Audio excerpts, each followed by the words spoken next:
Ngayon, open nyo lang yung Google search sa cellphone ninyo. Dito sa may search, i-search nyo lang yung PSA. Lalabas na agad itong website na psahelpline.ph. Click natin yan. Click Order Now. Then dito, dahil ang tutorial na ito is kung paano kayo makakuha ng negative na PSA birth certificate. Kung kaya ang piliin natin is birth. Dito sa my box, click nyo lang yan. Pag may check na, then scroll nyo lang pababa, click continue.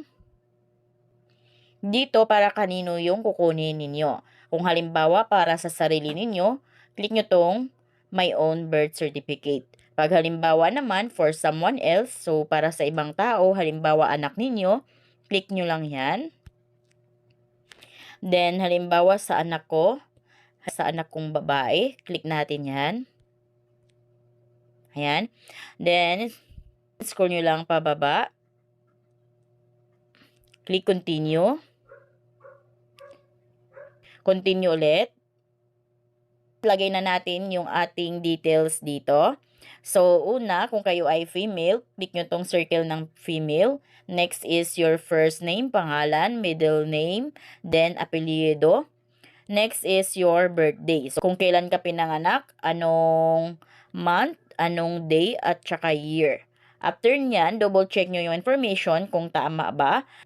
Dapat kung ano yung nilagay yung pangalan nyo dito, is dapat yan yung nakalagay sa ID ninyo. Pag na-double check nyo na at tama naman, click continue.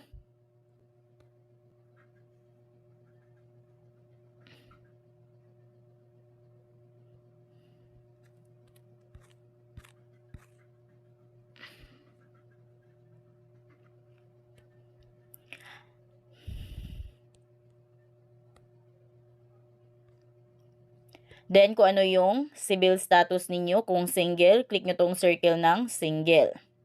Next is your first name, kung ano yung pangalan ninyo, anong middle name ninyo, at saka apelyido. Dito naman sa baba, your birthday, kung kailan kayo pinanganak, anong month, day, at saka year. Then, after nyan, double check nyo muna yung information dito kung tama ba dahil dapat kung ano yung nilagay na pangalan nyo dito at birthday, match yan sa inyong ID dahil hindi ibibigay ng delivery rider yung PSA negative results ninyo kung halimbawa hindi ikaw yung mismong mag-receive or may mali sa ID ninyo. Kung kaya dapat tama yung pagka-fill out ninyo dito. Ngayon, pag tama naman, click nyo na tong continue. Ayan, nasa step 2 na tayo. So, dito, lagay nyo lang yung pangalan ng anak ninyo, kung anong middle name niya, then kung anong apelyido. Then, female na nakalagay, automatic, dahil yung kanina is nilagay natin is for your daughter. Next is your daughter's birthday. So, kung kailan nga ba siya pinanganak, anong month, day, at saka year. Then, after nyan, double check nyo ulit ang information kung tama ba. Pag tama naman, click nyo tong continue. Dito naman, kung nga ba ang pangalan ng papa ng anak ninyo. So, halimbawa, walang pangalan, click nyo tong my box. Ayan, para hindi na kayo hanapan ng father's name. But take note, kung halimbawa may father's name naman or may papa naman siya, of course, dapat ilagay nyo dito yung pangalan ng papa ng anak ninyo, middle name niya, at saka last name. Then, click continue. Click continue. Dito naman sa step 4, so ito yung kung saan siya pinanganak. Nakalagay dito, use the place where she was born. So, kung saan siya pinanganak. Then, the next step naman, sa step 6 na yung delivery address naman. Dito, her birth country, Philippines. Huwag mo nang baguhin pag halimbawa pinanganak naman dito sa Pinas. Next is kung saang province. Click natin yan. Halimbawa, pinanganak siya sa Rizal Province. Click nyo tong Rizal. Next is the municipality. Click natin yan. Halimbawa, sa Antipolo, click natin yung Antipolo City. After nyan, click continue. Yan, nasa step 5 na tayo. Dito naman para saan yung pagkuha nyo ng PSA negative result na birth certificate. So, for late registration, click natin yan. Then, dito guys, makikita ninyo na pwede kayong magpa door to door or kaya pick up. So, pag itong pick up ang pipiliin ninyo, click natin yan. Halimbawa, pick up. Ayan. So, yung masisave ninyo is 30 pesos. So, yung PSA birth certificate ninyo is pipick upin nyo mismo sa mga national bookstore nationwide. Pero kung ako sa inyo, so piliin nyo na lang itong door-to-door para hindi na kayo maabala sa oras at saka sa pamasahe. So, yan na yung piliin natin, nationwide, door-to-door. Ayan. Next, scroll nyo pababa. Dito naman, so kung sino yung magre-receive ng PSA birth certificate. So, sa akin, ako lang din magre-receive nito. So, pangalan ko yung nakalagay dito. Then, dito sa baba, kung anong house number at saka street name. Kung anong subdivision, kung meron.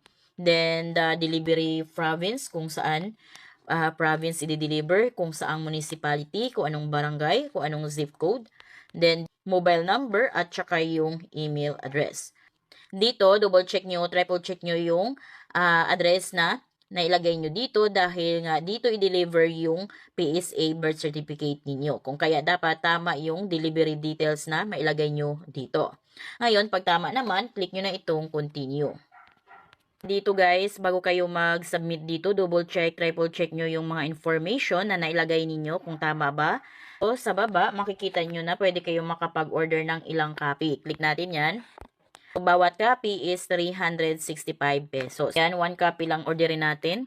365 pesos.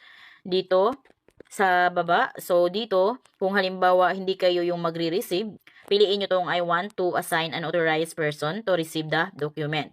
Pero kung halimbawa kayo naman yung magre-receive ng document, so click nyo tong I am the only one who will receive the document. Ayan. Then, dito sa may box, click natin yan. Then, click continue. Ayan. So, ito na yung QR code natin, guys. Pwede na tayong makapagbayad nito through bank, through GCash, or kahit anong mga e-wallet. Basta may QR code na kayo. So, download natin tong QR PH. Ayan. At nasa cellphone na natin yung QR code. Then, pag halimbawa naman, hindi QR code yung piliin ninyo, so ito na yung inyong reference number. Dito sa reference number na ito, pwede na kayong pumunta sa 7-Eleven para makapagbayad through reference number. Then, halimbawa naman, through GCash, so mga online payment, pwede kayong mamimili dito, credit card, GCash, Maya, at saka over the counter through 7-Eleven, Palawan. Other options naman tulad ng BankNet, Dragon Pay. So, take note dito guys na hindi i-deliver sa inyo yung PSA birth certificate ninyo kung hindi nyo ito nabayaran. Kung kaya nabayaran nyo muna ito para ma-process ni PSA ipa-deliver sa inyo. So, bayaran nyo 365 pesos. Then, dito makikita na agad natin yung bills. Click lang natin yung bills. Under bills, dito makikita natin yung government. Click natin yan. Dito, search billers lang tayo. I-search lang natin yung PSA. Then, lalabas na agad yung PSA helpline. Click natin yan. Dito, lagay lang natin yung amount. Amount is 365. Then, the reference number na in-email ni PSA or ni-screenshot nyo nung nag-submit kayo ng order sa PSA. So, kung hindi nyo na-screenshot yung reference number nung nag-submit kayo guys, so mag-i-email naman sila tulad nung nakita nyo kanina. So, yun yung ilagay natin dyan na reference number. Then, next is your contact number. Then, your email. So, dito sa email, so optional lamang yan kung gusto nyong lagyan o hindi. So, kung lagyan ninyo, so magsisend ng payment receipt si GCash sa inyong email. Ngayon, click next. Then, click next ulit. Click confirm. So guys, pag may nakalagay na you might be repeating this transaction or kaya nag-failed, pag once na nabawasan yung balance nyo sa GCash, so automatic ito ay na-process na or nabayaran na. Pero kung halimbawa nag-failed siya or ganito yung lumabas, you might be repeating this transaction, then hindi naman nabawasan yung inyong GCash, so ulitin nyo lang. Pag ganun yung lumabas, so nagluluko yung GCash app, so pwede namang sa QR code kayo. Click nyo tong QR code. Then, dito, click nyo lang tong upload QR.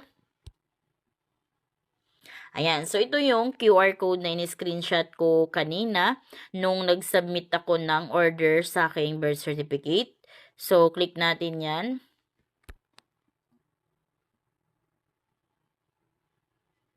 Ayan. Then, click nyo tong pay 365.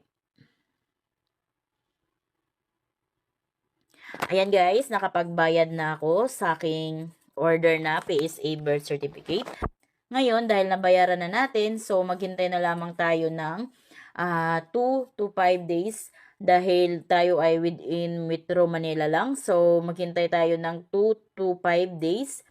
Ang pinaka-maximum na yung 5 days, guys, pero kadalasan is 3 days. So, yun na lang hintayin natin. Natatawag yung delivery rider na nasa area na sila para i-deliver sa inyo yung birth certificate ninyo. So, mag-present na lang kayo ng at least one valid ID. So, ganoon lang guys. So, kung kayo bago sa akin yung vlog, please consider to subscribe para updated kayo lagi sa mga informative na mga videos ko. Thank you for watching!